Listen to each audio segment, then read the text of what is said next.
اوكي تفضل. هاي. أنا رغد من بغداد. مواليد 91. جيت هنا يعني حتى أشارك بأرب آيدول، وجيت متأخرة وما حصلت على الرقم.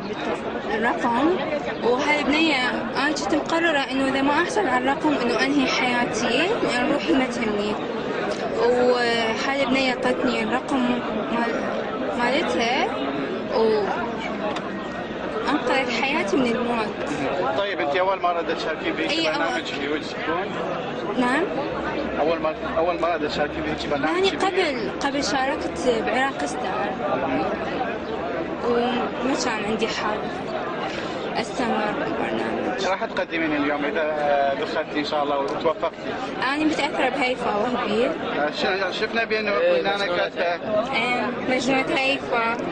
تقدرين شوي تخلين نشوف ايدك هيك بس اذا امكن ايدك. عم تصور هالمصور. اوكي ما يخاف تغني لنا اذا مقطع هيفا؟ هسه أنا بحالة صدمة إنه البنية انطتني الرقم مالتها وأريد أستوعب يعني متى أقدر شوي أريد أرتاح. اوكي عم تقدري تغني لنا مقطع صغير؟ حاليا ما أقدر أستوعب. بدي شوي. شو راح تأتي يا الله.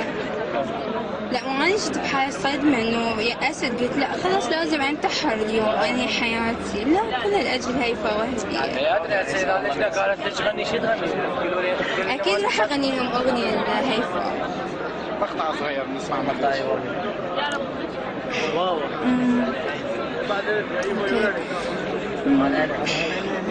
مش قادرة استنى يوم كمان ارجع بقى متشوقة حبيبي حلم عمري لحظة لقاه يحرمني منك بقالي زمان يا حبيبي خلاص آن الأوان نفضل هنا مع بعضنا كفاية غبت عني شوف كام سنة ملقتش فيهم راحة وأمان عمري معاك حياتي ملك ايديك بستناك وصعب عايش غير ليك ده انا من يوم ما عيني جت في عيني وانا عايزة اكون وياك.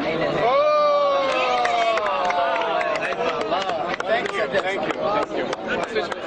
رغد. Thank you.